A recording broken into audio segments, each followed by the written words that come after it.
This episode of the Brutally Speaking podcast is brought to you by On Point Pomade. Keep your beard and hair looking on point with their line of pomades and beard oils over at onpointpomade.com. Use our code BSP15 at checkout and get 15% off your total purchase order. So thanks again to On Point Pomade for sponsoring our show.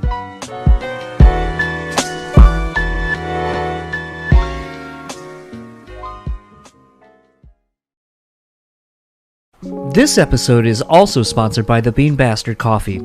Head over to thebeanbastard.com and pick up any one of their delicious hand-roasted coffees. Coffee lovers will also enjoy their hand-cut and handmade espresso candles and soaps as well. If you're in the Buffalo, New York area, head to their store located at 448 Elmwood Avenue. And thanks again to the Bean Bastard for supporting this show. The Speaking Podcast is proudly sponsored by Rockabilia.com.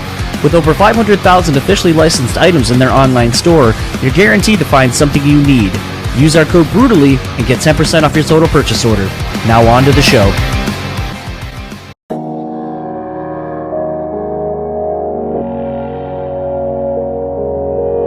People say you have to have a lot of passion for what you're doing. This rings true because it's so hard that if you don't, any rational person would give up. It's really hard, and you have to do it over a sustained period of time. So if you don't love it, and if you're not having fun doing it, you're gonna give up.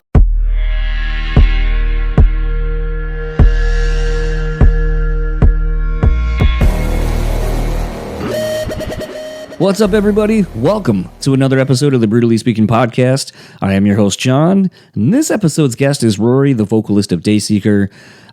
This was a really interesting timed one for me. I was supposed to have seen the band when they were here in town with The Word Alive, and was trying to do some podcasts with Telly, get him back on the show, and Rory, and kind of do some in-persons possibly, and I ended up having to work, so I wasn't able to go. My wife ended up going with a friend of ours, and I was really bummed because by all accounts it was a great show, and it was funny because then, we ended up setting up the chat with Rory once the tour was over. And, again, I've kind of been talking a little bit about how, I don't really listen to the music, and I try not to make these about the albums that are coming out, because then it just feels like the same press junket cycle of things, like tell me about this song or whatever. But as you'll kind of hear me end up saying and talking to Rory, this album really, really hit me, and I wasn't expecting it. And it was just kind of at a moment, I think, for me where I just turned 38 as of when I'm recording this, probably about like a week and a half ago. And it was one of those things where my birthday is always kind of bittersweet. And I've never really talked about this publicly, but it's something I'm trying to do more, reveal more of myself, and kind of tell you a little bit more about me and my experiences. But so I have a brother who was born. We were born the same day, 2 years apart. And it was one of those things where I was the older sibling. He had passed away when I was 2, and he was not even a year old due to sudden infant death syndrome. So my birthday always becomes sort of this reminder of celebration of my own life, as well as the life that doesn't exist anymore. This has caused a lot of interesting thoughts, thinking points as I've gotten older. Mourning someone that I don't have any memories of, I have no ties to, no connection to, really, but it's still, it's family, it's my brother. And it's also interesting because it makes me think about my parents and what they went through, obviously having a kid and having one born with all the birth defects and so forth, and a lot of the complications that came with, my cleft lip and palate and a lot of other stuff, and being told that I wasn't going to make it, and then having basically a perfectly healthy kid, literally born on the same day, 2 years apart, and, having to deal with the loss of a child and life and death and the grand scope of the beginning circle of life, really, I guess. And then I get the Dayseeker record that's not out yet. It is coming out soonish, and there's kind of a lot of those themes that play on this record, and thinking sort of, about the sudden loss for Rory of his dad and how I've experienced that. And I just had anniversaries of my uncle and a close friend of mine who had passed away within a week of each other. And it just was one of those things where this album really kind of hit me at a point where it's a lot of loss, it's a lot of introspection, it's a lot of, honestly, at times, guilt. Because I feel like maybe I'm wasting the opportunities I have or the experience of life when others were robbed of it. And I finally made it through the record right before talking with Rory. I was literally walking my dog, as you'll hear, which is what started the whole conversation between us. But it was a record that I enjoyed, but it was a struggle to get through because I wasn't expecting lyrically an album to kind of touch on so many things I was going through.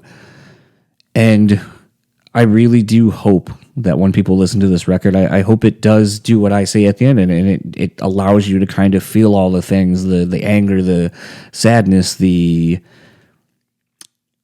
hopefulness, the everything, the gamut of everything you run through when you're dealing with loss and tragedies, but also the things that, inspire us to keep going and keep moving forward and the joys of living, I guess. I don't mean to be such a Debbie Downer in the intro to this wonderful chat with Rory. So without further ado, here's my conversation with Rory of Dayseeker. I'll talk to you on the other side of it.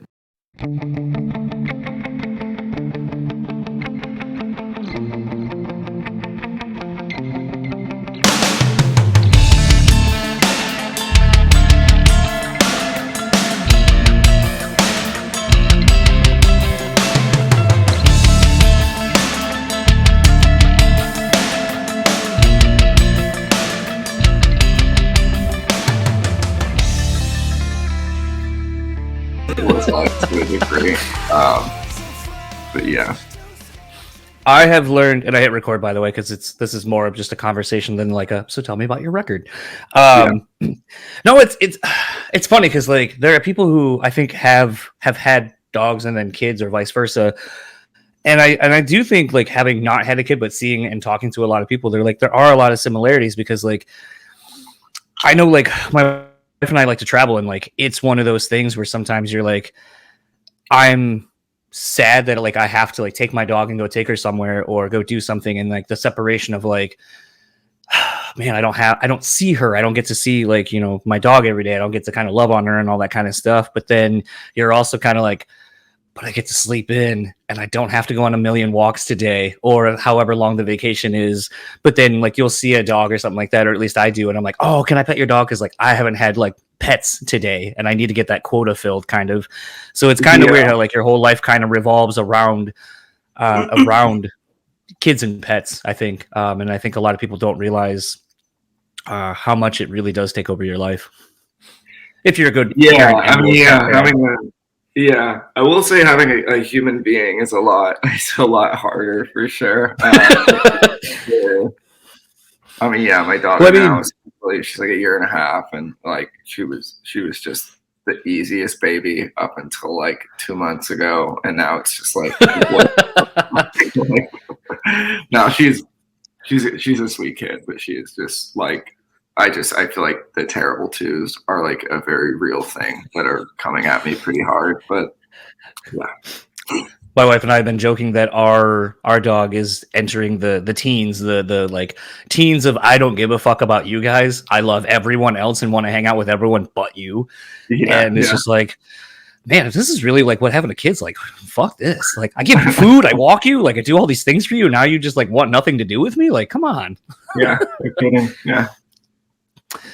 I guess it's kind of a good launching off point to sort of talk about some of the things on the record and kind of in the press release that I thought were interesting talking points. Obviously, since the last record, you've had a kid, and it's, especially the way that the album closes and so forth. I feel like there's, I don't want to call it a duality necessarily, but just. I guess it kind of is that, the where one life kind of ends, another begins. My timeline might be a little wrong, but it's like, you had lost your dad, and then it seems like somewhere like right around the same time as the birth of your daughter. And I feel like those are such two extremes to go through in one's life, of the loss of a parent and then kind of now becoming a parent yourself,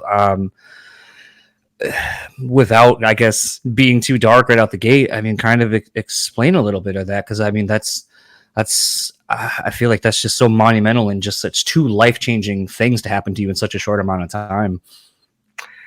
Yeah, my daughter was a big she was a big surprise. The mother only found out she was pregnant when she was like 8 months into her Oh wow. into her term, and then by the time she called to tell me, we thought we had a month, and then my daughter was born 3 days later. So for her and for I, it was both like a really big life shift in a couple of days. And thankfully my dad was actually still he was still alive when that whole thing happened and everything. But it was very like, I've talked about it on stage a lot during our concerts and stuff, that it was like the peak of my life and then like the worst part of my life in just a couple of months. Because I think like a month or 2 months after my daughter was born, my dad's like diagnosis with cancer wasn't looking great, but we got like a very firm, like, he has probably like 4 to 6 months left to live. And so it was just kind of but you also, I think, like, I mean, maybe it was like denial, but I think like I was like, oh, my dad's so stubborn, like he's gonna live. Like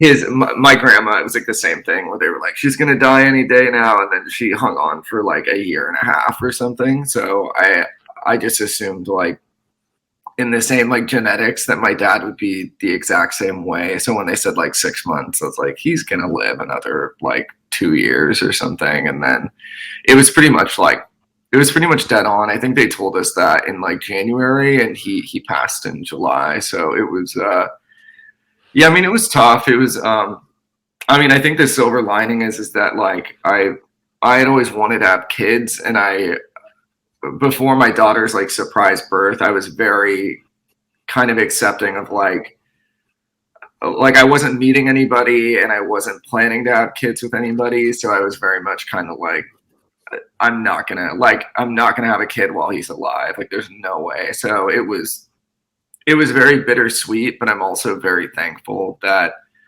that it happened the way that it did. And I think obviously like but then you get greedy, and then it's like, I wanted more time so she could have gotten a little bit older and remembered him. But I'm at least thankful, like, he got to see me become a father. I feel like the experience of becoming a father made me like love and appreciate my dad more, because it is just it's a lot. It's like literally most seconds, minutes, hours of your days are just spent like cleaning, feeding like this just fragile little human, and just helping guide them through the world. And, I think it was a nice experience. Like it made me feel closer to him before he passed. And then yeah, I mean, obviously, yeah, I ended up writing like half of the new album about my father's passing. And I mean, it's pretty dark at times, but I think that was kind of why, like, I knew I was going to write a song about my daughter. And so I thought, like, it'd be cool to kind of end the album on like a nicer note, because we don't ever usually do that. Well, I thought it was kind of interesting too, the way the last two like literally fade into each other. And I might be wrong, since I don't get with the media links, but it seemed like it went from one about your dad to then about your daughter, and literally kind of the stark contrast of like musically it kind of flowed, it like obviously literally flows into one another, but it also felt like they were like written together, like they were written kind of as a cohesive piece all along. And that may not how it was, but I thought it was really interesting, because I feel like as I kind of was listening to it, I was like, it almost would have been interesting to maybe have the second to last track be the first track, and then the other one the first, so then it properly bookends sort of what you went through literally in your life. But it's I I will definitely say, I'm sure you hear this a lot, that it's a lot to take in, and I think, as someone that's just celebrated my 38th birthday, listening to this newest record of yours really kind of reminded me of sort of some of the sudden losses I've dealt with personally, and how I feel like it's all there. Like, you're talking about different colors, you're talking about the various things, and it was kind of hard for me. Like, I've only had the record for like 2.5 days, 3 days. I've only made it through it once because it was kind of hard for me to get through it without thinking about the same losses that I've gone through of friends, family, and so forth. But it's also, when it's done, the last couple of notes of Afterglow kind of, put a smile on my face. I was literally listening to it as I was walking the dog right before this.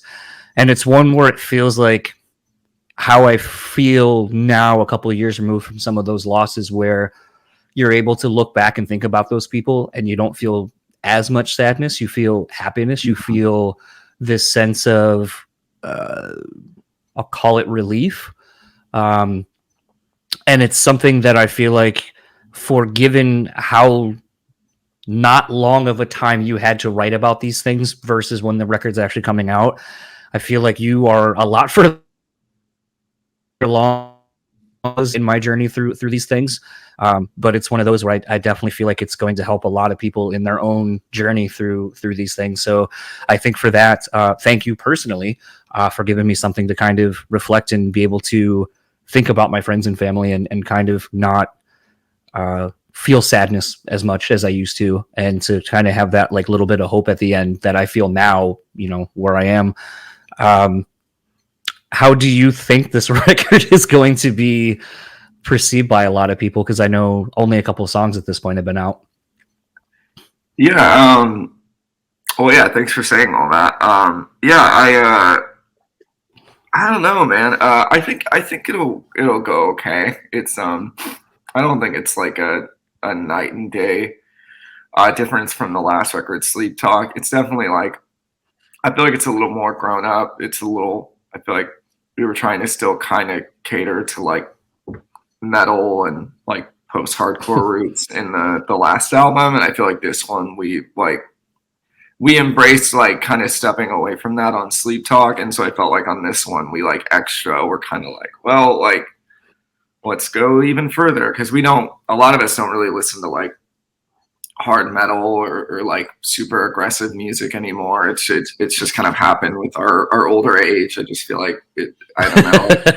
I think even on the record before Sleep Talk, we wrote like a metal album, and we were just like, why are we doing that? Like, I don't like, none of us listen to this in our free time. And but I mean, and it's like it's the same producer and the same guy mixing and mastering it for this album that did for Sleep Talk. So I'm hoping it goes over well. I mean, yeah, it's like a lot of it's a lot of grief, It's interesting to think like what I would have written the album about if my dad hadn't passed away. But I mean, I feel very lucky though too that I have that experience, because it's funny that you feel like you're like, oh, like you didn't have that much time, and I guess like that's true in like the scheme of things. Like my dad is only he's only like not been with us for like a year and just a little over a year, I guess, like a year and 2 months, year and 3 months. And it's like,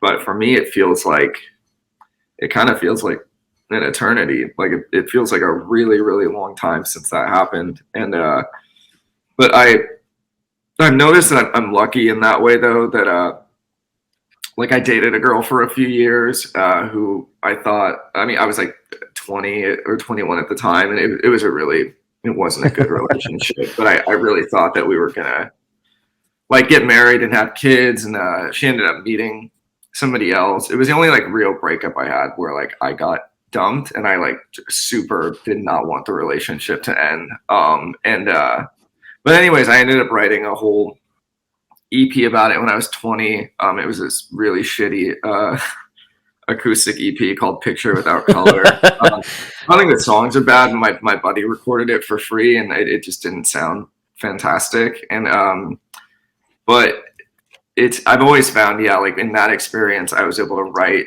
it was like 6 or 7 songs about our relationship ending, just a few months after, and I just felt like I could like come to terms with it, and I could breathe a little bit easier about it all. And I feel like it's kind of the same thing with my dad. It still sucks on a lot of days, but I feel like we wrote Neon Grave first, and I thought, I was like, oh, that'll be like my dad's song, and then it's just, there was so much experience of like the thing of like having dreams about him.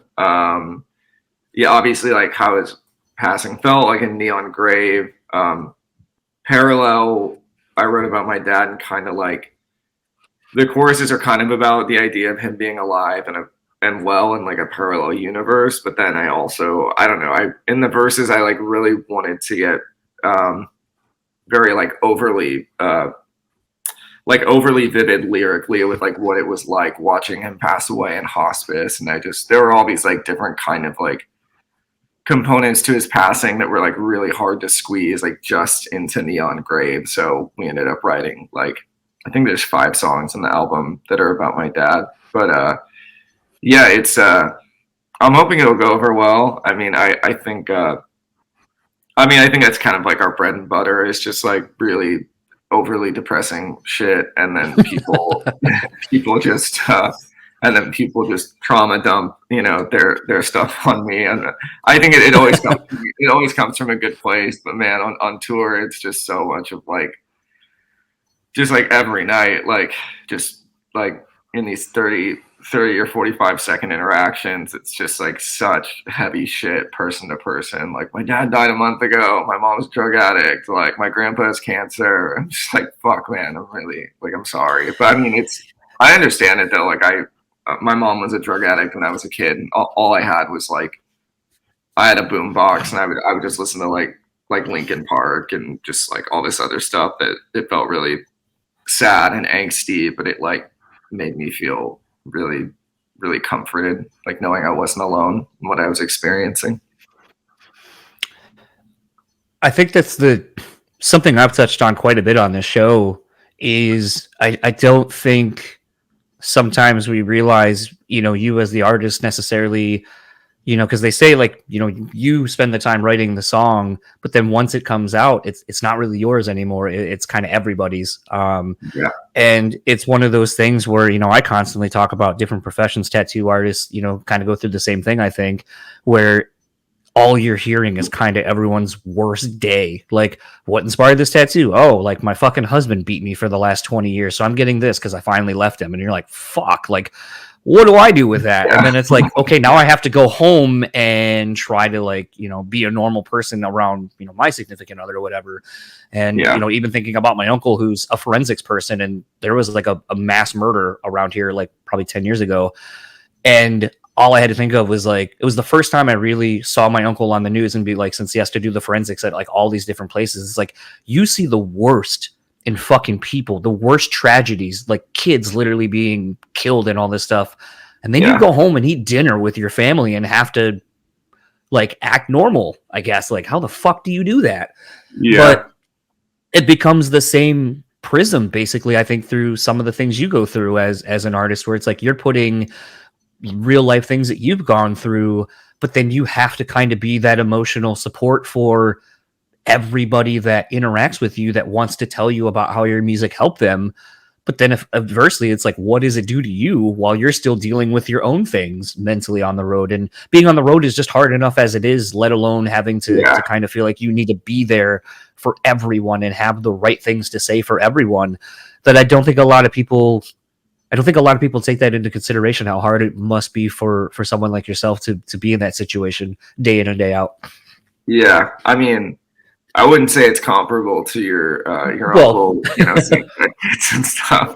But it's but it's still just the thing of having to, kind of have to be there for people and have to kind of compartmentalize. Yeah, it's your life. Yeah, it's hard, man. It's we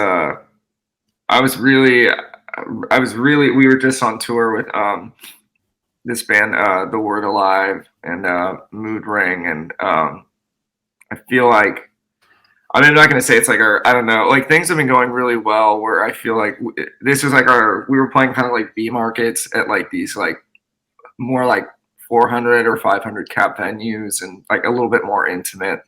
Like we're doing a tour with like Bad Omens in November, and I don't want to say it in like a bad way, but it's like the venues are they're much bigger capacity, and because we're not headlining, like I thankfully will probably only have to play and then not have to interact with people very much. And I don't say that in a way that's like fuck our fans. It was just there were a lot of moments on the last tour where I was just very yeah, it's true. I mean, you're really sleep deprived, especially like as a singer. I mean, it's you have to be so like annoyingly attentive to like, did I like drink enough water today? Have I just spoken too much in conversation today? And that's the thing too. It's like, I mean, it doesn't happen a lot anymore because I'm really mindful of it. But there'd be times where like fans would just like they would talk to me for like an hour or 2 hours, like, you know, between different people before we play. And then I could feel that my voice was actually like kind of run down by the time we got on stage. And so now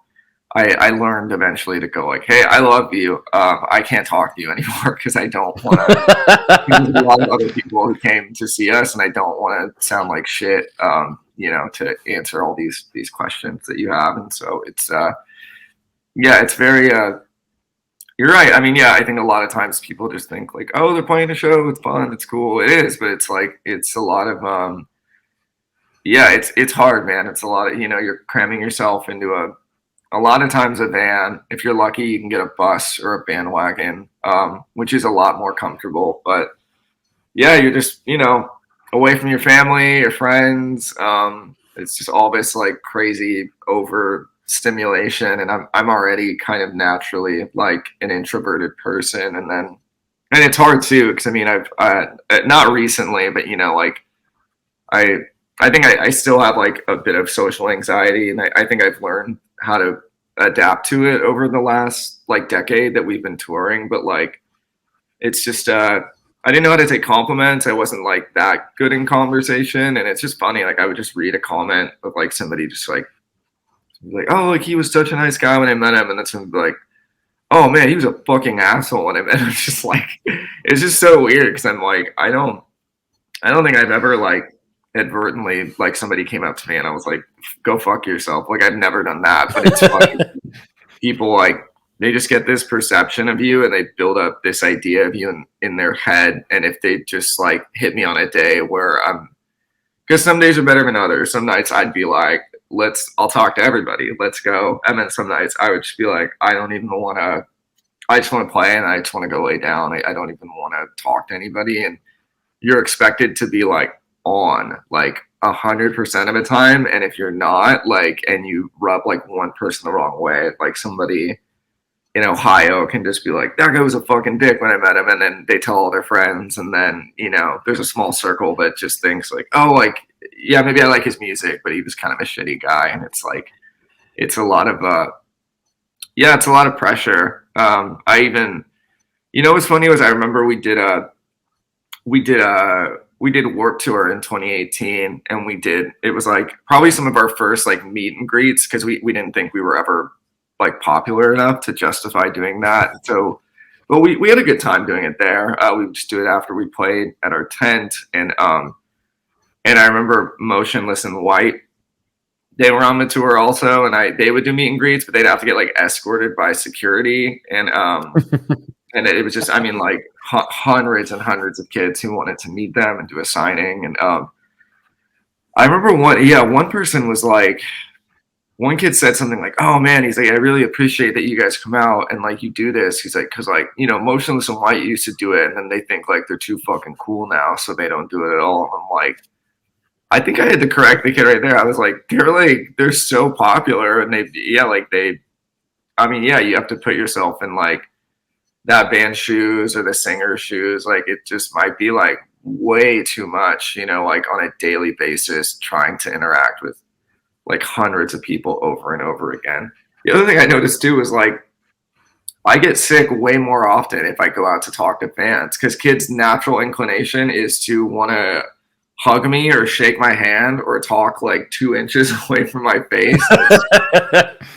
Like we did I get sick often on almost every tour that we do. And I think the few times we did a tour where like I didn't interact with fans at all and I didn't get sick like at all. And it's just like, but you know, then you're like a dick if you don't. It's just like kind of, yeah, it's kind of a damned if you do, damned if you don't sort of situation. But it's still fun. I don't want to sound like I'm complaining. I think you're right though. Yeah, like I think it would be cool if like fans and showgoers were more I guess aware of what it's like being a touring musician, because it's really challenging a lot of the times.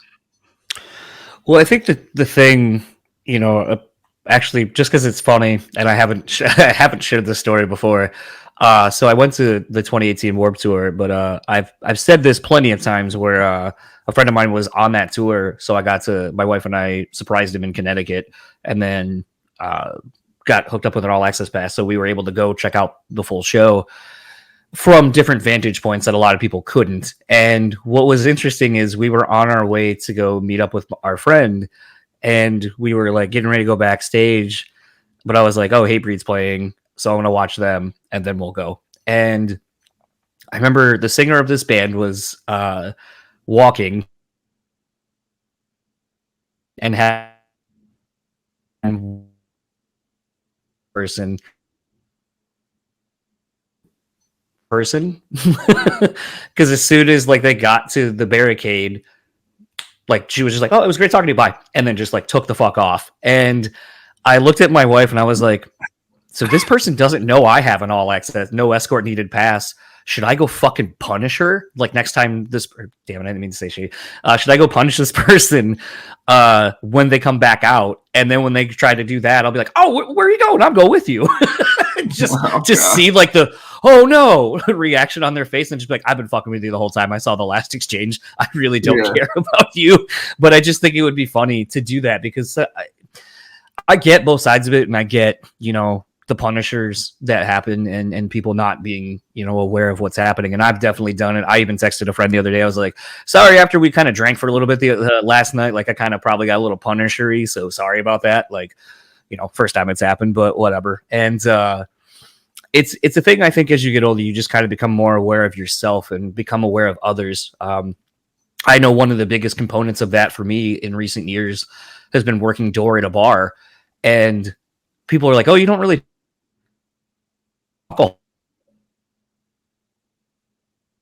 is all of the music playing. If I did that every shift I worked, I'd have no voice, period. Every week, my voice would be shot. Yeah. So I used to just sit there. But then it's interesting that when you kind of be quiet and observe, that you tend to notice a lot more that's going on around you. And it kind of makes you reflect on who you are and how you maybe interact in these situations and how maybe best to avoid them. And I think that just comes with age and getting older and putting yourself into different positions.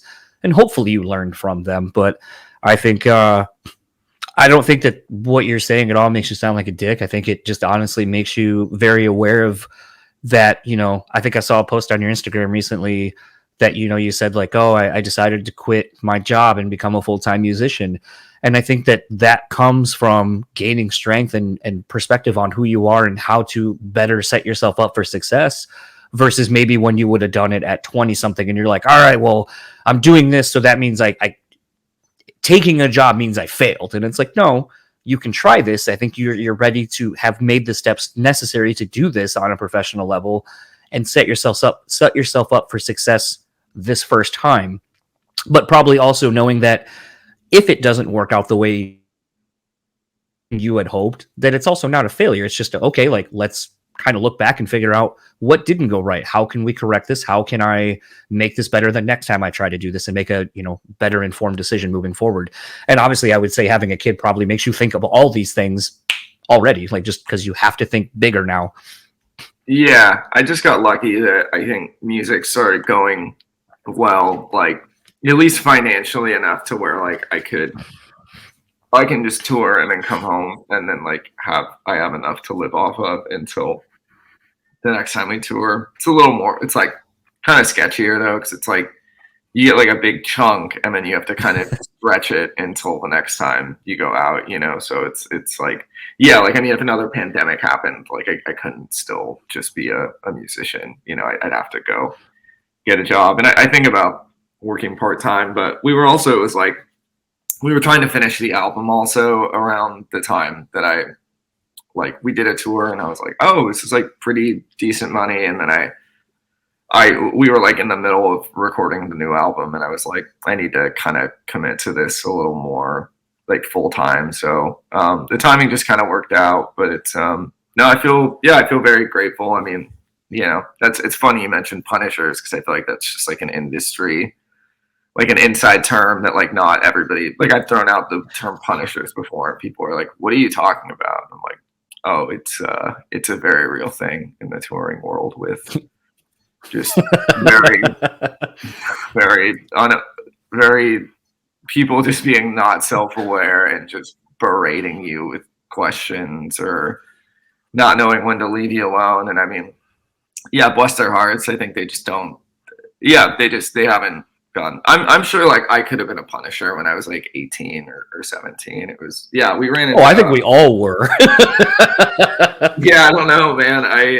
Yeah, it was funny because at Warped Tour, we were in line for catering, and Aaron Gillespie from Under Oath ended up stepping behind us, and then he ended up, and it's just funny. I was just kind of like, I was with our drummer Mike at the time, and we were just kind of like, oh, that's interesting. And then it's just funny. I was like, dude, if I was 17, I would have been like, oh my god, I fucking love you, and like, you know, like he was like a huge inspiration vocally when I was like a younger kid, and I just wanted to know how to like just kind of belt like as loud as I could, and but you know, and then it was funny because he actually ended up making conversation with us, which was kind of ironic, and we were just kind of entertaining him. It almost felt like but he and then sure enough, yeah, like these other two guys on Warped Tour that were in the younger band came up and just started punishing him. I was just like, yeah, that sounds about right. But no, it's man, it's a time. I guess you get some good stories out of it, or you have the crew or somebody on tour who can see you're getting punished, and when they walk up, they're like, hey, like, we need to talk in the green room right now. That happened in the last tour, and it's like, it sucks it even has to come into that, but it's just like, man, sometimes you just get locked into conversations, and I'm not good at like, I wait for like, because you need like almost a gap of silence to be like, hey man, appreciate you, I gotta go. And man, sometimes people don't.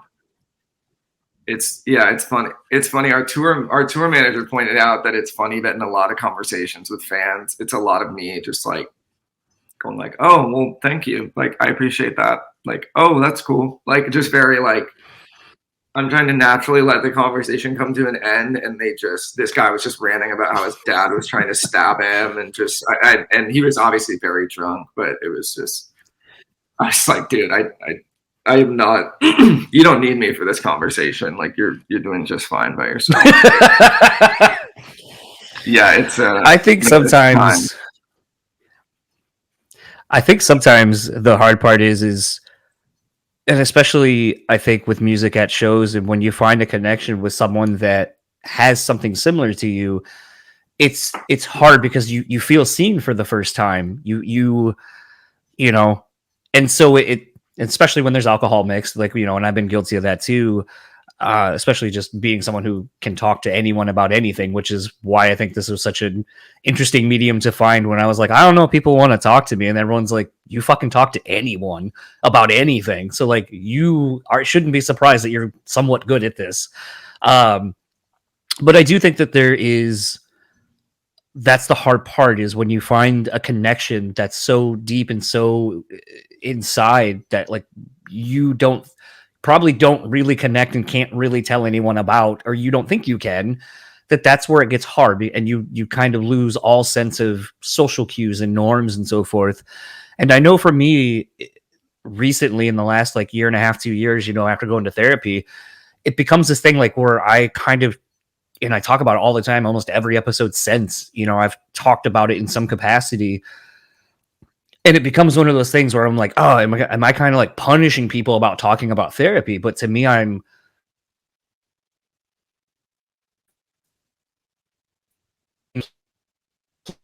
now, or I said, you know, when someone asked, what was it like? Did I find it helpful? And I go, it's like seeing in 2D your whole life. And then someone gives you the key to see in 3D. And you're just like, holy fuck, does anyone else know that you can do this, that you can be this way? Like that this other world exists once you kind of start willing to look inward, take ownership and responsibility and kind of do the work and work your way through things. That to me, I kind of wondered, I'm like, oh, fuck, I'm sure everyone's like, oh, here we go, therapy again.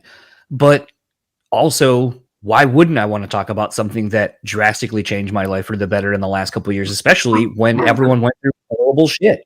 I think it's something, the one time we've all gone through something the same, that we can then kind of go, yeah, we're kind of getting back to a new normal. But how do we all acclimate now? How do we get better? What are the tools that you've learned to cope with things? And I think that's a bigger talking point, is that a lot of us as people don't want to actually communicate and learn because we're afraid of not knowing everything. Yeah, no, that's awesome if therapy has worked really well for you. I truthfully, I only tried it. I tried it one time, like a year or 2 years ago, and I don't know. Yeah, I guess the thing is I think like I think being in the position that I'm in and writing the way that I do, and I feel like it makes it where like I'm not really on like I'm not like a typical like macho guy where like I don't feel comfortable talking about my emotions. I feel pretty comfortable, probably more so than like a lot of my guy friends talking about like anything, like my dad, my mom, what it's like being a father myself, just like anything. I don't really feel like it's is off bounds. And so I don't know. I did therapy and it just and maybe it was just the wrong, you know, therapist for me personally. And she was very kind. She wasn't like mean or anything. I just felt like it felt like the conversations were very kind of aimless. Like it was just her. I don't know. I was waiting for these kind of like aha, like these epiphany moments, and I felt like even when like we'd be having a conversation and I'd finish saying something, I feel like I'd see her go, yeah, like how did that make you feel? It just like it just didn't feel like there was any like structure to it. It just felt kind of like really loose, and I would just feel like we would just kind of talk for like 50 minutes, and then at the end of it, I would just kind of be like I've said all this stuff to like multiple people in my like I'm not like this closed shell of a human, you know, but I do like self-recognize like there are like things in myself like romantically where I feel like I maybe close like myself off to people, and it's completely like unintentional. Like I don't or like I have people just tell me like I'm really hard to read emotionally, or like they can't get in. It's like it's not something that I'm like intentionally like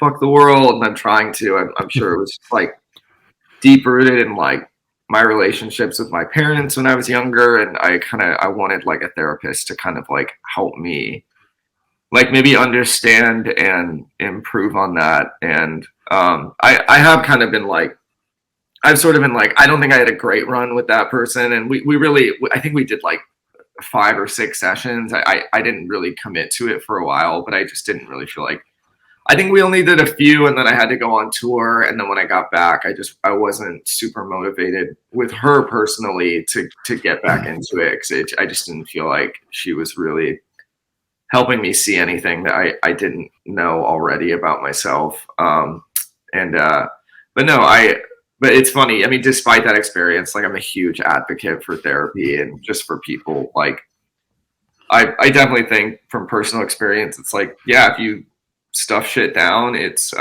like I don't know, it's so much more different when you vocalize something like a thought you have in your head out loud. Like it makes it real to yourself. And I think it's you got to talk through your shit. Or I see it all the time where people I have friends that like hold things in, and then I feel like they just like explode one day, and I'm like, you gotta get it out, man. Like it's not going anywhere, you know. Yeah, it's funny. Like, I think the thing that was interesting about therapy for me is I feel like my therapist, I feel like, was used to having people because I used BetterHelp. And I liked it because it's like, okay, it looks very similar to this. I have all the equipment. I can do it at my leisure in my home. I don't have to go somewhere. So, like, I feel like I'm a little bit more at ease to go through the process because I'm like, all right, I'm in my home, and I guess if I really don't like what you're saying, I could just fucking end the call and be like, all right, I'm done. But it was one of those things where I think she was so used to having people like with the constant. It's funny because it made me realize like how even therapy in that situation is almost like how we have become so accustomed to be, like you were saying earlier, being on. She's like, well, you have like ways to email me, you have ways to like get in touch with me before our next session. And then she would always like send a thing like just checking in and all this kind of stuff. And I realized about myself that I was like, I'm not going to, if I have that tool where I can just constantly like, okay, well, I'm thinking about this. Like, can you give me the answer? It's like that I'm not going to learn. And I know that about myself. And that was sort of one of the things we were talking about, is not overthinking something. So it's like, we'd have our session. Here's what I want you to work on for the next thing. And a lot of times I just sit with it for a week and see how it maybe came up in my day-to-day life. And then it would go, okay, like, okay, now I know how that is or how that worked. And then I go back to her like that week. And it just was one of those things that at a certain point, I was like, I think even though we started with this one problem and then kind of found another one, which ironically was my parents, which I was like, I remember when she said it, I was like, God damn it, why do I have to be so cliche that it has to come back to the parents like every fucking other person that goes to therapy? Yeah. It's huge, man. Yeah, of course. Yeah. But, you know, I really enjoyed the fact that, like, I always thought, because a lot of my friends, and I actually just saw one of my friends after 8 years, you know, his therapist and him came to the same conclusion where, like, I talked to mine, I was like, I think I'm done. Like, I think we've tackled everything. I think I have the tools. And then it was really funny because the day we kind of had agreed to, like, yeah, we're done. And if you need me to come back, like, you can. My car broke down because I was doing Shipped at the time. My car broke down in the middle of like Grand Rapids. You were just here like a week and a half or 2 weeks ago. So not far from the venue on the busiest road. And I was in a turn lane, like on another busy road. My car just fucking shit out at a light. And I was like, what the fuck? And normally I would just spiral out of control of like, oh my God, how much is this going to cost? I don't really have that much money. Holy shit. And then like I would have just spiraled out of control of things that don't fucking matter. And then I just use the therapy thing of like, what can you address right now? Okay, I need to get someone behind me so no one hits me. Cool, call the cops. Okay, they're right across the street, so just send someone over. All right, I got to get a tow truck. All right, get a tow truck. Where am I taking it to? This place. All right, because then I can walk home. Call my wife. All right, now beyond that, I can't control anything else until I get a new set of information and then deal with it then. Yeah. But I kind of laughed as I'm sitting there and people are honking at me. I was like, man, it's funny that the day I'm done with therapy and we're like, hey, you got all the tools. We think you're good to go. And I am like, I think so too. Boom. Here's like the ultimate litmus test of like what normally would have thrown me out of my mind of just overthinking about shit. Yeah. And it's those things where I want everyone to be able to have the tools to not have those freak out moments and to be able to kind of realize in the eye of any chaos or any storm that you're like, I'm going to get through this. I mean, it's going to suck, but I can get through it. And to me, like, I hope, you know, maybe you do go back and maybe you find a better person to help you have those aha moments. Because I think those are important. And I think some of the things that I've learned have really helped me move forward. I mean, one of the biggest ones, and, you know, I think this will be an interesting talking point between, you know, to talk with you about is, you know, in recent years, I've kind of realized as I'm almost 40, the barometer and the benchmark that my parents had me at 24. So when I think about from 24 on and I think about my life in juxtaposition against my parents, I'm like, holy fuck, how did you deal with any of these things? How did you deal with a kid that was born with a cleft lip and palate? How did you deal with the other kid you had dying? How do you deal with all of these things? And you're just people. But then as I get older, I'm like, you're just people who happen to be my parents. So I can disagree with you on some things as a person to person, but you're still my parents and I still love you. But then I've realized I don't know that same idea of a relationship has been reciprocated. Like, I think they always still see me as their kid.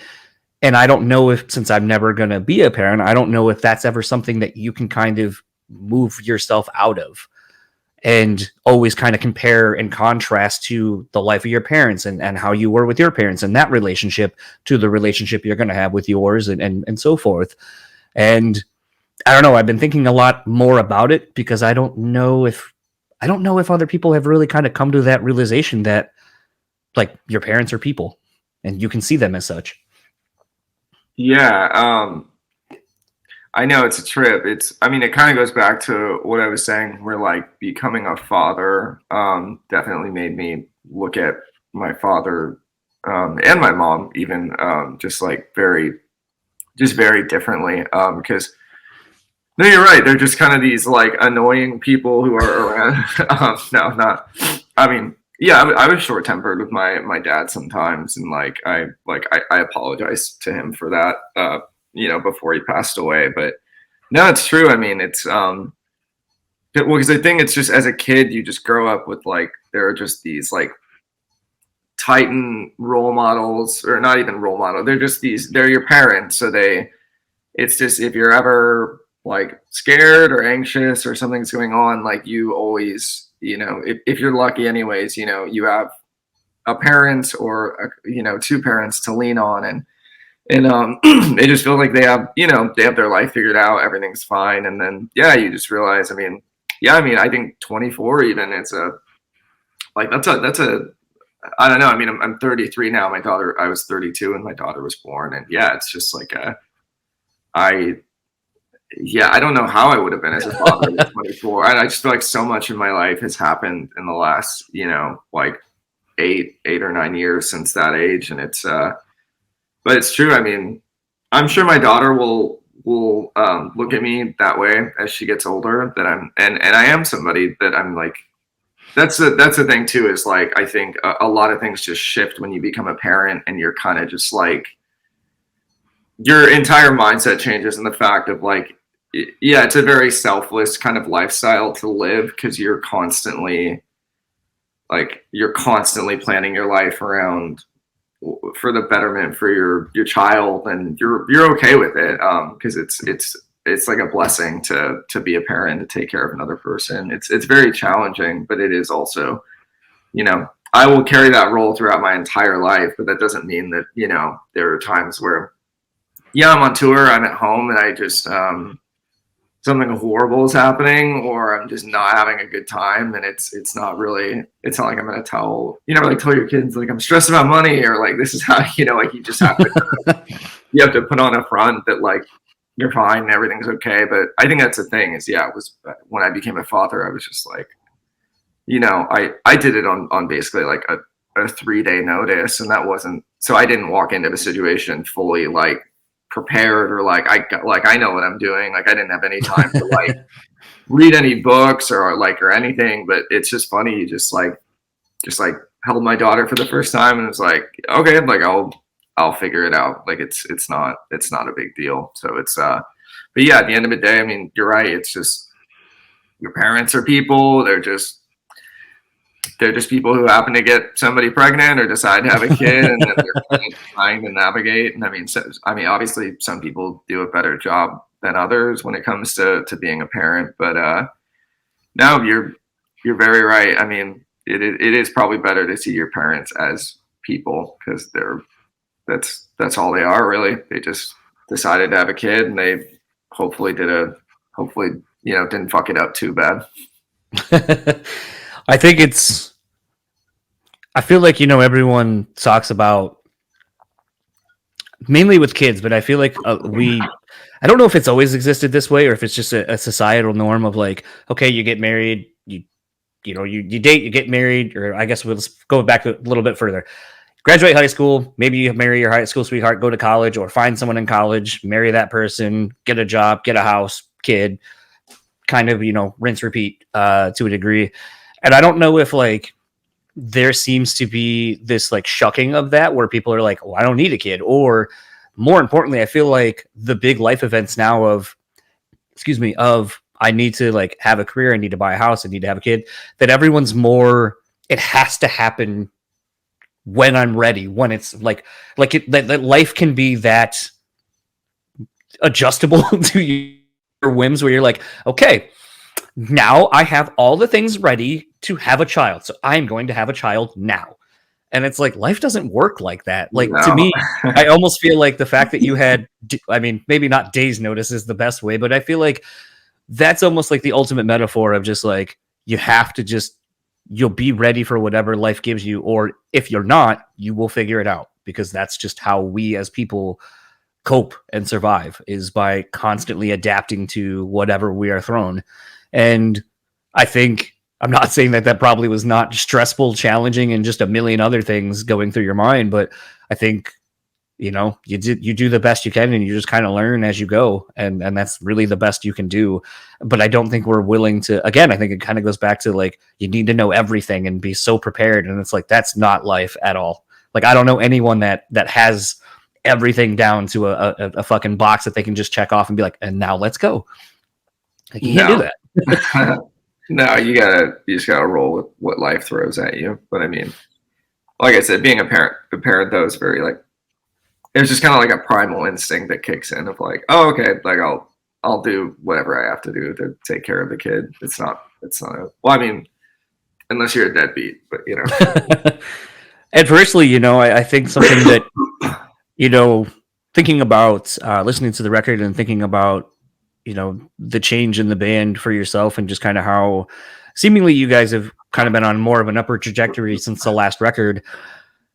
I think to like something I hear like Josta and a lot of like the elder statesmen of touring, basically, that I listen to, going like, doing these bullshit tours, doing these like random one-off shows and shit during family events just isn't worth it, like in the grand scheme of things, and I won't do it anymore. Has it maybe changed how you look at what Dayseeker will be moving forward for you? um, I don't know. That's funny. One-offs actually feel, at least if they're hometown, they feel better to me because I get to see my kid like the day of the show and then the day after. It's actually the longer stretches that are. Well, yeah, I mean, it sucks either way, honestly, because touring was. I mean, touring was challenging enough before having a kid, but definitely like. I mean, I wrote it in that song about my daughter because we actually Neon Grave was the first song we started working on the album, and then Afterglow was actually the second song. But it was like they were both like instrumental at that point. But I had like a lot of like the guitar chords written for Afterglow, and so we had a really good rough instrumental for Afterglow probably like a year ago, and I'd written like the chorus, but like the verses always kind of sucked, and we had to like kind of rework that song a little bit to get it to where it ended up coming out as, and it was just because I was so new. I knew I was going to write something for her, but I was so new into fatherhood, and then it's interesting because I only ended up Afterglow ended up being the last song that I like finished and wrote for the album, probably like 5 months ago. And it was it was just such a different approach because I had been on a couple of tours across the US, and it was just this very like, I wrote it in the song, like I'm on the road, like missing milestones, and it would just be small things where like, yeah, like I went on a tour, and she was right before the tour, she had taken a couple steps. So I was like happy I got to see that. But then it was just crazy because then I came home 6 weeks later, and she's just like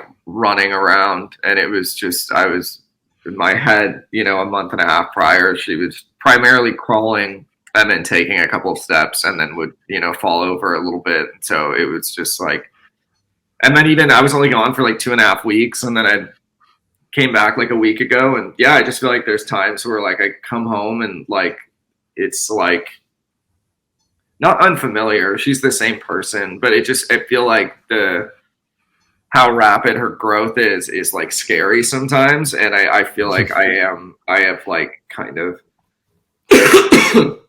it wasn't intentional, but I feel like, yeah, I picked this career path that is going to like take me away from being a part of my daughter's life, like with like certain things like this. And so it's interesting, man. Yeah, I'm sure it's only going to get harder as it goes along. But I always have to remind myself, like, when I'm out touring, like, I'm doing it so I can make money and come home with something for my daughter. So it's not like this completely, like, I mean, a few years ago we would tour and like for a month and like literally each come home with like $1,000 or $2,000 a piece. You know, it's like you're making $500 a week, and you're just like, this is fucking, yeah. Like you were losing money, but it was with the hopes that someday it'll get better, and it did. But it's like, I mean, I can safely say, like, if she had been born a couple of years ago, we probably wouldn't be a band right now, because I don't think I could like keep. It's just, yeah, it's like, is the juice worth the squeeze? It's like, I'm not going to go out and be sleep deprived and, you know, perform for like 80 people a night and then come home to my daughter with like nothing to show for it. So I'm lucky that this all happened around like post sleep talk where things were going well. And now it's, and it's cool. I mean, I look forward to just like getting to bring her to shows and, have her kind of hopefully just grow up in like this environment with other musicians and people. I just think it'll be a cool kind of lifestyle for her when she's like more like consciously aware, you know? Yeah, I think that's been something I've talked to with different people, you know, like I think more recently, Brian from Shadows Fall, you know, his kids are of the age now where by the time they were born, like he was pretty much done touring. So they never saw him really play and saw that side of his life. And so when they've been kind of doing these one-off shows and doing some of these festivals, you know, it was kind of cool to be like, well, now you get to see what dad did and get to see a room full of people doing all the, you know, enjoying this and like what I used to do. So I think it's kind of interesting. And plus, you know, you live in a day and age now where so much of your memories in life are going to be captured by so many other people that you can still kind of, you know, I guess be shared with your daughter even while you're gone. Although I don't know if that's equally as weird to be like, okay, here's YouTube videos of your dad on the road or whatever, still performing these songs. But, you know, speaking of festivals and songs, you guys were thrown for a loop. I think it was Blue Ridge Rock Fest, where your laptops didn't overheat it or whatever. And you had to, end up playing an acoustic set instead of what, you know, the normal show that you were going to put on. I'm kind of surprised because I feel like even in listening to this last record, the latest record, and hearing a lot of, you know, electronics and layers and so forth, I still feel like I can hear everything originating on an acoustic guitar, and then that's where almost everything probably seemingly started from. But seeing you play everything acoustically, I was like, this didn't feel like it was unnatural for you to do. What was kind of, I don't know if you've even talked about it at this point, but what was kind of the audible, when did you guys make the call to like, all right, fuck it, we're going to at least do this versus just sampling a set? Because some bands have recently done that in light of not having everything ready to go. And would that be something you want to do more of? Is more of kind of like the acoustic set or an acoustic tour even? Yeah, that was a fucking nightmare for me. If I'm being honest, that was and our part is just I mean, well, it was just the way fate had it too. It was just the sun was just beaming at us at 5 o'clock when we were meant to play, and it happened to hit our laptop. And we've had that happen before on like Warped Tour. We used to keep like a cooler of ice underneath the laptop to keep it cool when we played. And I don't know why, we just were kind of like, it's like, it's not that hot. We, you know, should be fine. And then, yeah, we got a minute, you know, into our set, and yeah, sure enough, just started dying, and we had like fans on it, and we were trying to cool it off. And I would play we were lucky we had the acoustic. It's because we were out on a tour where I would play an acoustic song every night in our set. It's kind of more of a mellow moment, and so it wasn't even my idea. I mean, I'm sure it would have come to that, but our drummer Mike was like, "You should probably go run and grab that just in case like this is like not a thing anymore." And it's not something that I don't know. I think the crappy thing was that it was so like on the fly. that it wasn't even like I had time to like even like go grab a pen and write down what songs I was going to play. I just grabbed it and then I got in front of like, 1,000 or so people. And I was just like, I think like I had like a little acoustic set earlier in the day for like a VIP tent, but but some of the tunings were different. So I was just kind of like, oh, okay, well, I'm in this tuning, so I'll play without me. And then I was just kind of like, I'm in the middle of playing this, and I'm like, you're so like, I feel like we were letting everybody down because they wanted to see a full band performance, and then, but you're still like, I gotta just kind of like, I have to give this portrayal right now that I'm not fucking like, I just think it's really important that you don't. Like, I would watch bands play sometimes and something would fuck up and they'd forget a lyric and they'd shake their head on stage and I'd be like, don't do that. Like, don't.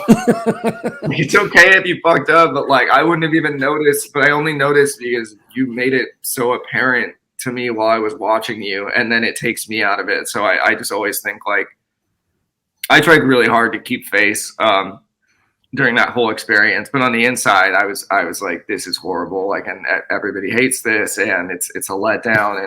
But the crappy thing is that I was like in the middle of playing the first song that I was doing, and then I was trying to perform, and then in my head also going like, what am I gonna play after this song? Because I didn't have like, I just didn't have a plan. I didn't know what I was doing. I was like, oh, okay, well, like I should end on Sleep Talk probably because that's what people expect. But I was like, there was like 3 other songs in between that where I was like, I don't know what I'm doing right now, and it felt embarrassing like in the moment, but then I ran into my buddy backstage right after I played.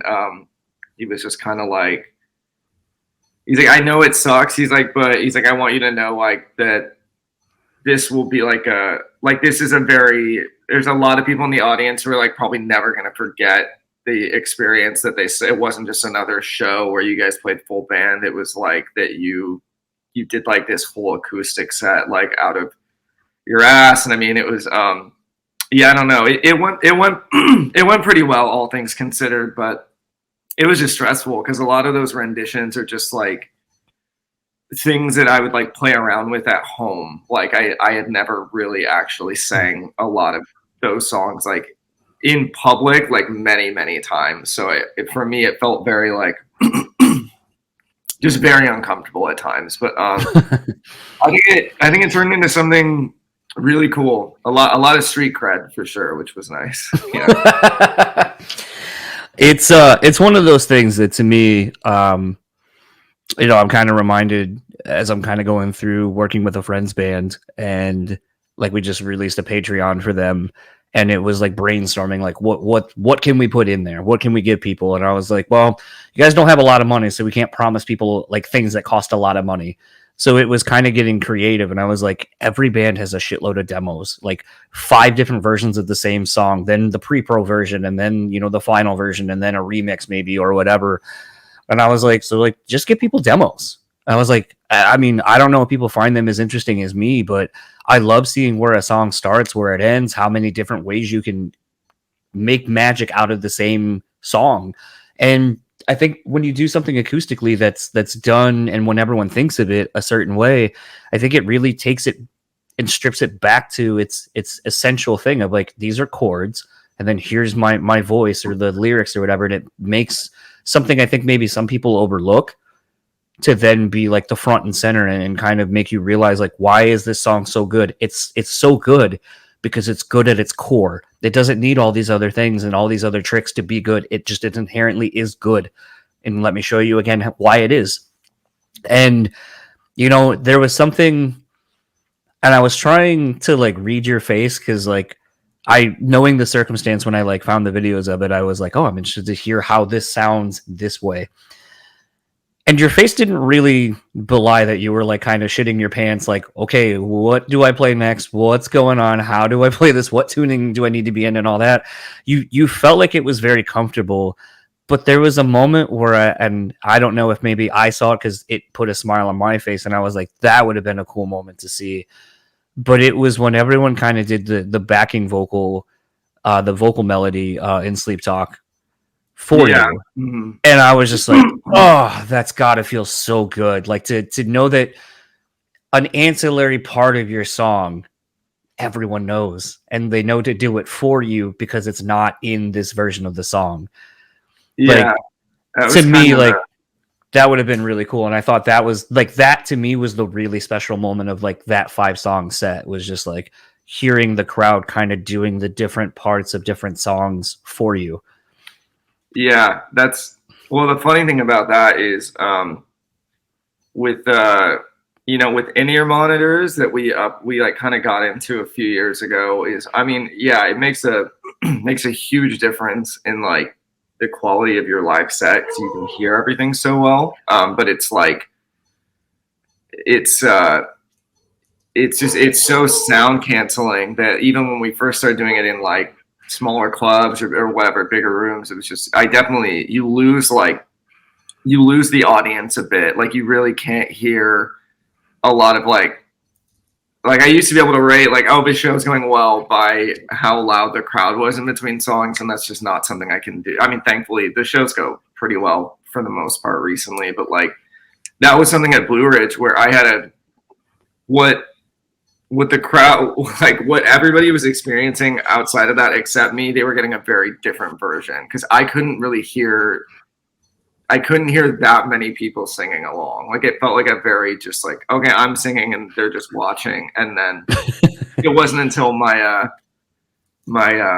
drummer took a video from side stage of playing Sleep Talk, and I was like, oh shit, that's like that is very loud. Like that is not at all what it's like in my in ears. It was very sucked out and just very just me and the guitar. So it was honestly, I probably would have felt better about it if I had heard the crowd singing that loud, you know, in my in ears. But I agree. I mean, it was a very that's what I mean. It was a very cool moment. I mean, because that hopefully that doesn't happen again. You know, where we have to pull something off like that, like out of our ass. But it was funny because it did spark kind of like a like I would do. We have done it before, but yeah, like I would do an acoustic tour. Like it just seems like a cool, different thing to give fans an experience, you know? Definitely. I think it's just an interesting dynamic. And, I think that's something I haven't really talked about on here, but coincidentally, I was talking with my friend Mark the other day. They were here in town from Nothing More. And, I was making the comment about how, like, it's funny when I go see bands and people, like, depending on where I'm sitting, either front of house or the side stage or in the crowd or different points, because a lot of times I'll just take in a show from as many vantage points as I can just to see it from different vantage points. But it's funny to have people who still do the, like, try to shout someone's name, and I'm like, oh, they can't fucking hear you at all. Like, I don't think you understand that the in-ears are like literally noise canceling. All they hear is what they have specified. Like, it's almost like when they had the wedges, for when that old, before you had in-ears, it's like, okay, like for your mixes, that's what it is now in the ears, and the wedges are gone. But it's like they can't hear you at all. So the only way you're going to get someone's attention is maybe by just doing this and pointing a bunch. But yeah, gone are the days of someone being able to like really hear the show. And I don't know if like I feel bad at times because I know like I'm getting consistently better shows as a show goer, but I also feel bad sometimes for the band because I'm like, yeah, you can see it, but I feel like you're missing part of it. And that's why I think a lot of times I see, especially singers, like pull out their in-ears so they can have that moment where they can hear literally what's going on in the room and kind of feel connected to it all versus the disconnect of I want to sound good and it sounds good in my in-ears and I got that dialed in, but I'm kind of lacking on the connection to the crowd that's literally not right in front of me. Yeah, that's funny. I see singers do that all the time. I heard a long time ago it's really bad for for like your ears because I think if you're having all this damage or like all this shit happening to one ear, I think what happens is that like the other ear also fucks itself to like to compensate. And so I've just kind of been like I did it a couple times on our last tour because my drummer would be like, hey, like he's like, man, you should have heard them during like Burial Plot. He's like, it's super. He was like, I pull it out like during this one part, and then so I did that, and it was like, yeah, but I always put it back in because I always, again, I just feel like, I don't know. I think a few. It was kind of like, damn, this kind of sucks when we first got on in ears a little bit, but now I'm so comfortable with it. But it's also like for me, it's like this isn't about like it's not about my experience of getting to hear the crowd. It's a lot more. I think about like I think we just have a big priority that people wait like months to see your band sometimes, and I just don't want to do anything to like fuck with their experience. And we all play better if we can hear ourselves better. So I rarely take one side out. I did it a couple times just to hear how loud the crowd was, but it's also, I mean, it's not completely gone. I can still hear the crowd a little bit. It's a big difference than how it was like a few years ago when we would just rock wedges and stuff. But no, I'll probably always leave them in because it feels more comfortable now, which is the funny thing. I just feel like I can just hear everything really well, and it feels comforting to me. It's funny, having seen you guys, I think you were at Sirius Studios or something, and it was like a 4-song set or something like that. And I was looking at the comments, and everyone's like, the band just sounds so good. And I was like, when you have, I don't know if like the Octane person was actually mixing that day doing the live sound or if it was your own sound person, but I was like, that's the difference of a band investing in themselves, and that's why they have the in-ears so they can hear themselves and know whether they're pushing or where they need to be. But also that's why you hire a professional sound person, so everyone sounds how they should, where they're supposed to be in the mix. And like it's just funny sometimes reading that and just being like, that is the point of all of these things. It's supposed to be this good. When it's not, that's the problem. Yeah. Well, I mean, we've spent a lot of money over the last couple of years. I think we were pretty atrocious live a few years ago. I'm surprised. Like, I'm surprised we had fans, honestly, because we had the guy he's our producer for Sleep Talk. He mixed all the live audio from that session. But I mean, it's a big difference. I mean, in-ears are just huge. It's the same thing where, you'd have a wedge pointed at you before that. And it's like, if the wedge wasn't loud enough, you would like sing harder to like try and get more. But it was just, it was always, and you're always just relying on like the mercy of a house sound guy.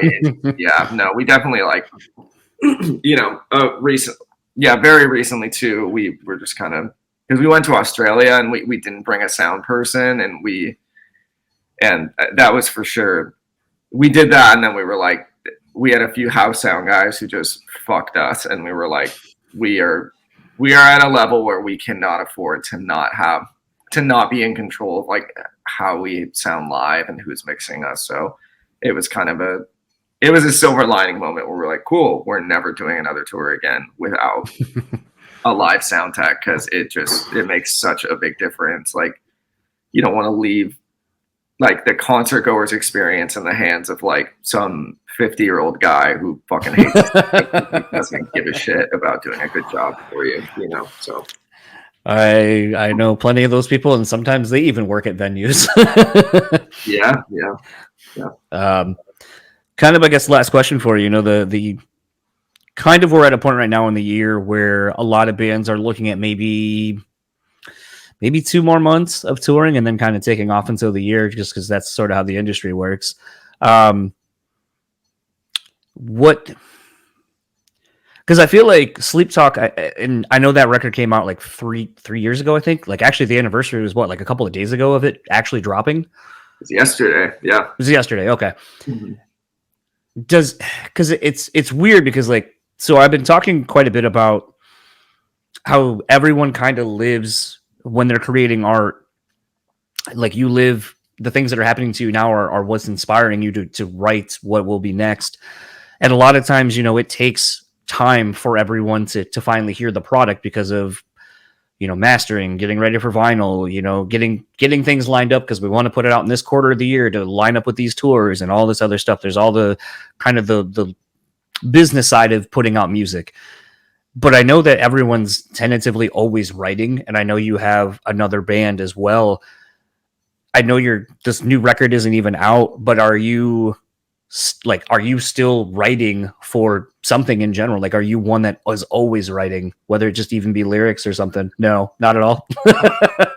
No, I get very like I get random melodies or like lyrics that I'll record into my phone or I'll write down in my notes or something. But no, I think the thing too is like I have this little side project called Hurt Wave, and it was like it was like in the downtime between like Sleep Talk and then Dark Sun. It was like I usually get like a break kind of. Well, like before Hurt Wave, it was like, oh cool, I have like a year and a half break before I have to start writing again, and it was like we did Sleep Talk. Really shortly after that, we worked on the Hurt Wave EP for like almost a year, and then just very shortly after finishing that, we started working on this album. And so for me, it's almost like the last couple of years, it's just been like this nonstop just barrage of stuff. And I'm supposed to write something for this EDM artist, and I'm like it'll be cool when it's done, but I'm already kind of just like dreading it because I mean I'm really proud with the new album, but man, when you have to write like 10 or 11 songs like in a row, and there's like a pressure to keep them all like interesting and unique and original in their own way. It's very challenging, very stressful, especially like the longer you keep writing songs. It's like I feel like the more likely it is to get repetitive, or like I'll write something and be like, oh, that's cool. And then I'll be like, oh, I literally already sang that exact melody in a different song before. And it's no, I think I also realized too, it's just I just don't want to be one of those bands that puts an album out like every year or year and a half, you know. Like I think Sleep Talk, well, I mean the pandemic was a big reason why there was such a big gap, because we put the album out and then we did a tour with Wage War, where we got to play songs from it. And then that was pretty much the only tour that we got to really like play songs from that album. And then we didn't get to, it was just funny because by the time we got to start touring again, it was almost 2 years after the album had come out. And our label was kind of like, well, you're kind of right. You should be working on another album now. And it was like, yeah, but like, we didn't want to like put this next album out too soon, and then it's like we only got to play songs from Sleep Talk live, like majority, you know, like once or twice. So I think that's why we did our headliner last April, where we played Sleep Talk in full. So it was kind of like not like a send off. We're still going to play stuff from that album, you know, in the future, but it was just kind of it was different. It was just, we had to kind of adapt to the times, but I think it worked well though, because that album got to kind of like sit and kind of like marinate for a while with like the scene. And I don't know, I just feel like I would almost, I just don't want to like really rush on anything. I am kind of interested in doing like maybe an acoustic album, just just doing a bunch of songs from our catalog, like all acoustic, kind of like how it was at Blue Ridge, because it just got such good feedback. And I feel like that would be a cool thing where like that wouldn't really require me to like, I wouldn't have to like rewrite or write like 10 new songs, and it could still be something to like hold people over before the next release. So I'm interested in that, but we probably won't start working on I don't even want to think about writing a new album. No, it was because like the point I forgot to finish making is I feel like Sleep Talk is still a pretty big single still. Like if it was like had been released maybe 4 or 5 months ago, like I still feel like it has that impact and that longevity, that it still feels new to a lot of people, and there are people still finding it like if it was being pushed like a single. So it's funny to me to think that like that song, that record has been on for 3 years, but it still feels like it's still new and still like gaining momentum. And then a new record's about to come out right on top of it. Actually, you said something about not repeating lines, and as I was listening back to the last 2 records, I kind of had wondered, because you, on the last record, and I can't remember what song it was because the phone was in my pocket, you had mentioned Quicksand, and then there now is a song called Quicksand on the new record. So I didn't know if you had noticed that there was carryover, at least in mentioning Quicksand on the last record, to then giving a whole song to it. That's funny. Yeah. I know what you're talking about. Yeah, I say quicksand and sleep talk, but no, it's fun. They were actually two completely separate ideas. Quicksand is kind of it's not like, I don't want to say it's my least favorite track in the album. It's just the quicksand on the new album was just very kind of like it's a mellow, just kind of pop rock song. It has the guy from the band, Spencer Stewart from the band Camino on it, which I think like is a cool, just for us anyways, because we're all big fans of that band. But quicksand was actually like the brainchild of our producer Dan Bronstein. It was like the only song on the record where he actually had he had written the beginning chorus, just to he had written like the first like melody, and he had kind of the I've been wading through the quicksand, and then had just muddled like different lyrics and stuff afterwards, and then we kind of it was a really big like collaborative thing where we kind of just tried to write the song together, because usually I'll write pretty much everything, and then he'll help me tweak the melodies and stuff. But that was the first and only time he actually had a song on his own that for the chorus anyways, he's I was singing a vibe like this, and it just felt interesting because it wasn't this just belting soaring chorus. It was kind of more of a chilled out vibe most of the song. But no, there's no real connection there. It was just unless he heard quicksand and sleep talk and then decided to run with it for that one. But I think that was I think it was all original from his brain. I don't think we inspired that at all. It was just kind of funny to hear that, and I was like, huh. Because I'll do that. I'll listen to something, and then I'll pick up on something, and I go, I wonder if that was intentional. I wonder if there's something bigger that we're not picking up. But then it's also you look at a band like He Is Legend, and they have the China White series where there's a song on each record that continues this story that's being told. And you're just kind of all right, well, I mean, I know bands do it, and I know bands sometimes will carry themes over from one thing to another and then kind of connects everything. But I don't know. Like I said, I noticed it today, so I was and you reminded me of it, so I was oh, I'll ask while I'm thinking about it. I definitely I'll definitely put little winks in there lyrically, in certain songs. In Quicksand, I wrote about a girl that I've written way too many songs about. And so there's a song on our second record called The World Was Quiet. So there's a part in Quicksand where it says recall the world was so quiet. So it's or I wrote that song Already Numb about her as well. And then I did a feature for this EDM group called Adventure Club. And so I said something about being already numb, so there's times where I'll do little things like that. But yeah, I guess no specific meaning on a Quicksand. Yeah. Fair enough. I guess lastly for you, where can everyone find you, or anything you would like to plug online? Yeah, just Dayseeker, just at Dayseeker, pretty much for all of our handles.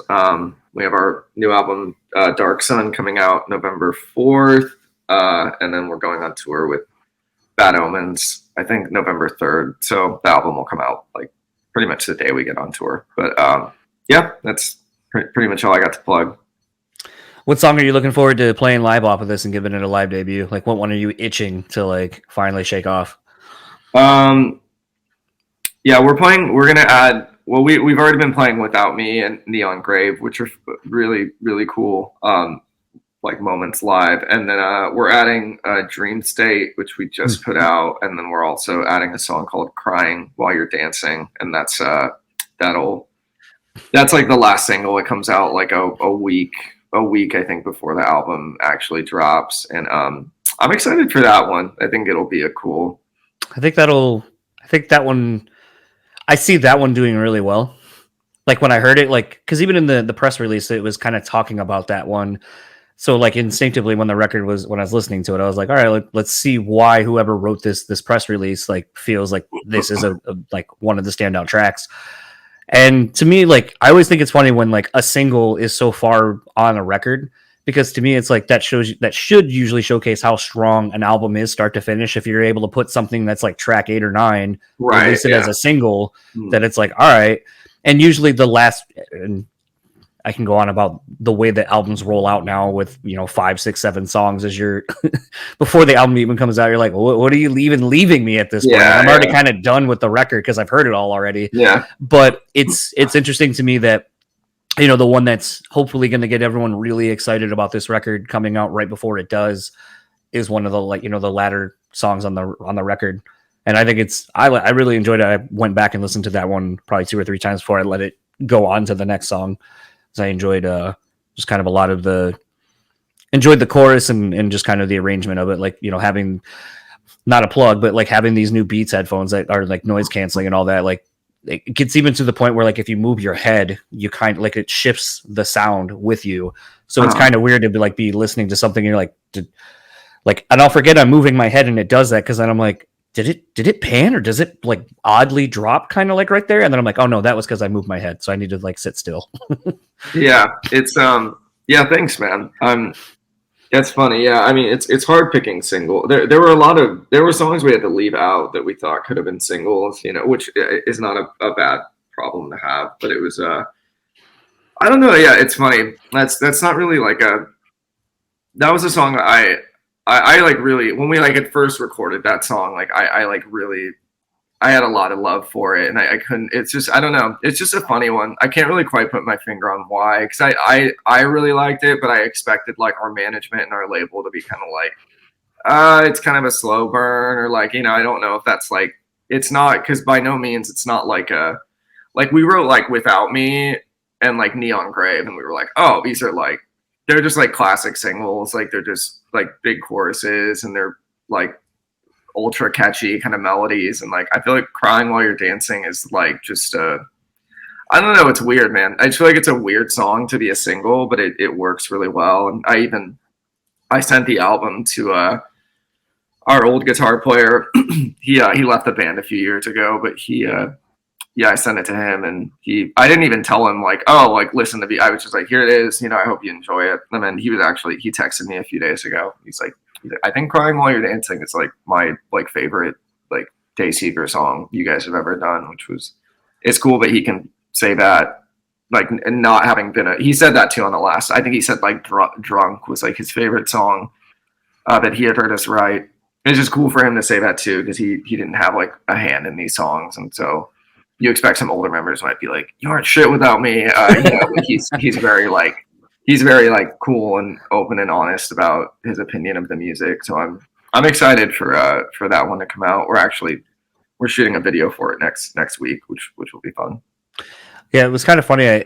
I felt like at times, and I don't know why this came in my head, because there's nothing that objectively I can go, oh, it's this that makes me feel this way. But I was like, this feels like if somehow Panic at the Disco went a little bit more different than whatever they've showcased at this point. Okay. Like, it just feels that adventurous. It feels that, because that's the thing, at least, and maybe that's where the connection is I've always felt like Panic at the Disco has been a band where like maybe you would sit there and be like, oh, well, I wouldn't expect you to like it. And it's like me, as in me, but it's like, it's so unapologetically just everything. Like, you can't say Panic at the Disco is a rock band, or that they are an indie band, or that they are an electronic band, or whatever. They pull influences from everything and everywhere, and they're able to be, like, just in the truest of sense, they're able to be, or I should say Brandon is able to be an artist and just create whatever vibe he feels is a great vehicle for a specific song. He can, and he gets to. And I don't think that there's a lot of artists out there currently who are able to really kind of do that. I think Pink is one of the last few I can think of that is able to kind of be a pop star, but still have credibility as a musician and get to write all kinds of different stuff.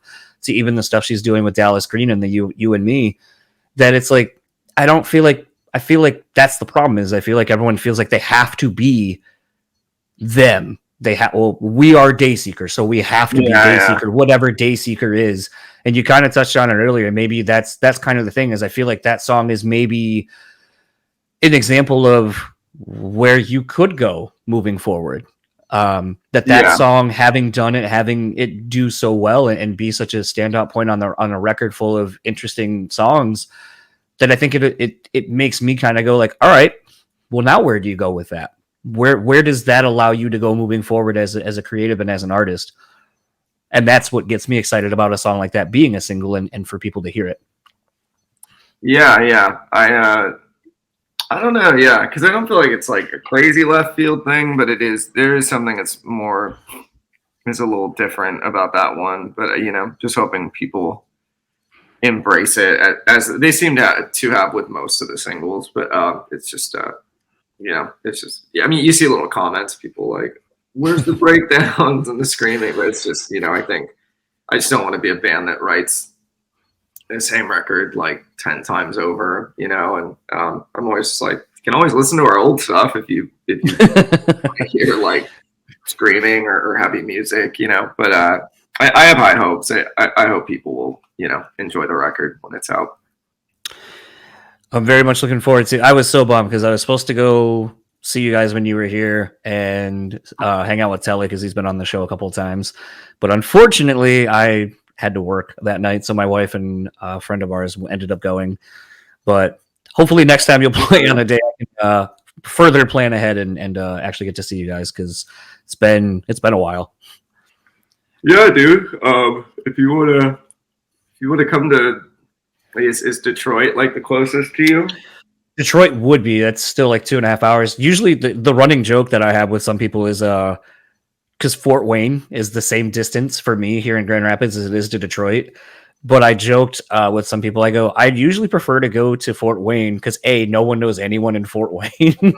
The only people I have to deal with, like if it's like friends coming through on a tour, the only people I have to deal with, and I usually always get trumped by, is Sweetwater because that's where they are. Yeah.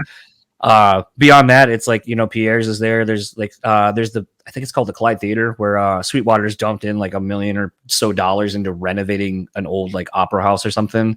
So it's super nice. Like I saw Beartooth and Siler and Knocked Loose when that tour was like one of the first to go through. But yeah, Fort Wayne is usually, if a tour is going to Fort Wayne, it's usually more doable because it's also cheaper to stay in Fort Wayne than it is Detroit. Oh, okay. Yeah, but, I mean, yeah, we'll have to keep you in the loop. I don't know what our guest list situation is like, but I can try and help you out if you have an interest in going. Yeah, absolutely. It would be great to, like I said, hear these new songs, and I know I'm very excited for everyone to see it and to see how the expansion and growth and evolution of Dayseeker goes from here. I'm looking forward to it. Yeah, thanks for having me, man. Appreciate it. So that was my conversation with Rory, again, of Dayseeker. The album Dark Sun comes out November 4th. I really hope you take the time to check it out. I really also hope that you take the time to really let it take you in. I think that's the thing when we listen to records nowadays is we're so quick to just get through something because, it's the new thing. I thought it was funny today, as of when I'm recording this, everyone's like, what does everyone think of the new Slipknot record? I know it came out this past Friday, but it's like, I feel like I don't have time to listen to it in full, so therefore I'm not going to shortchange my first experience with something by just rushing to get through it just so I can say I listened to it. And I think that was the thing that, as I look back on this Dayseeker record, I only listened to it the one time, and granted, there was a couple songs I definitely went back and just kept listening to on repeat. But it was one of those things where I think because I gave it the time it needed to let me kind of let it take me in or me take it in. And that's the thing. I don't really know. I don't know which it is. I don't know if I took in the record or if the record really took me in. And I know that sounds really weird to say it like that, but I really do think because of the things I went through, I think the record took me in. And I think I just kind of got lost in it. And for that, I really hope people give it the same time to really take it in, to really let what Rory's saying come through to you. Because I do feel that this is a record that's going to help so many people deal with the tragedies and losses that they've experienced in their lives, no matter how far removed from it you may be or how fresh you are in it. I do also hope, and I didn't really ask this question, although I wanted to, I just didn't know a good way to ask this. I could see potentially this record being something where maybe there gets to be a point where Rory doesn't want to play any of the songs off of this because it is sort of a reminder of like one of the worst things that kind of happened in your life. And how often can you dwell in that? How often can you kind of revisit that or find your way through it? And I guess maybe there is a sense of, after, like, you know, he's removed from it at this point. It's been over a year since his dad passed and all those things. But I mean, I know how I feel with the people that I've lost, and you don't, I say this all the time to people, actually. It's like the pain never goes away, but instead of feeling sad, eventually you just kind of are left with things that make you smile and make you not feel so empty and alone when you are dealing with these losses of friends and family and so forth. But it is still one of those things where I don't actively listen to or engage in things that will remind me of these people, because I also don't want to be dwelling in the negative. And I even struggle even saying if it's negative, but I just don't want to wallow in in that. I don't want to just constantly be in that headspace, because it's taxing and it's a lot. So I can only imagine what it would be like for Rory and the Dayseeker camp to kind of have to constantly relive this album and those experiences. I think it would be very hard. So I'd be interested to see how much of this album, once the next, album, whenever that gets, written and recorded and all that, if we'll start seeing maybe only Neon Grave being the one song that, lives on beyond this, or if they just kind of don't play some of this stuff at all. I mean, look at someone like Jonathan Davis from Korn. He, up until very recently, did not play Daddy for decades. It existed on the record, and that was it. You didn't see it live. And there are some, and that is definitely also a song where seeing it live, I didn't feel like I needed to see it live, because it's very emotional. It's so fucking heavy. And I know it is a cathartic release for a lot of people to hear that song and what it did for them, but man, that was one that was very hard to watch live. And I feel like that would be the hard thing at times with this too, is possibly knowing for the artist the pain it is to go through and kind of keep rehashing this old wound time and time again. All of that said, I don't want to keep rehashing the same things I've been saying. So let's start wrapping up this episode. If you would like to keep up with Dayseeker, you can find them at Dayseeker on Facebook, Instagram, and Twitter. Or you could just go to dayseeker.band and keep up with all the latest going-ons with the band itself. I want to thank Rory again for taking the time and the honesty with which, we talked about some pretty heavy shit. If you would like to keep up with Rory, you can find him at Rory Spencer on Instagram and Twitter. Obviously, no news on if a new Hurtwave album is coming out or anything like that, but just obviously follow him on the socials, and you will be obviously filled in when new things are abreast. And you can follow us on all the socials, simple enough, at BrewSpeakPod. You can go to brutallyspeaking@gmail.com and leave me an email. Recommend some guests. Tell me how you feel about some of the episodes. Let's keep the conversation and dialogue going. Same with on the socials. Comment. I think, I mentioned in the last episode, someone commenting about us having local sumo. And I was like, sure, I guess. I didn't know it was a thing until literally I walked upon it, and it was a thing. So I think that's kind of the fun thing of my socials, is sometimes, I'll just go around and I will be doing things. And I also sometimes hope it encourages you to go check out different stuff in your own city, town, whatever, because you never know what random occurrences may happen that you will stumble across. I definitely now am a little bit more interested to see what local sumo events are happening around in our area. It was interesting. A lot of good times watching that this past weekend. And also, speaking of good times, if you can support our podcast sponsors, that would be greatly appreciated, as they help us pay our bills, keep the lights on, so to speak. Rockabilia.com, go over there. Tons and tons of merch, over 500,000 items. And they create items too. They just did the Minnesota Fair and created some wild looking tees that I was kind of jealous of. But they do so many items, so many different things. There's going to be something that you definitely will want. Save some money at checkout. Use our code Brutally at checkout. Take 10% off your total purchase order. Please don't buy the Poison the Well joggers, though. I am in the midst of buying those myself, and I want them. So please don't buy them, so I'm not sad and don't have these Poison the Well joggers from like 2004 or 6, somewhere in there. On Point Pomade. Keep your beard and hair looking on point, especially with the holidays fast approaching.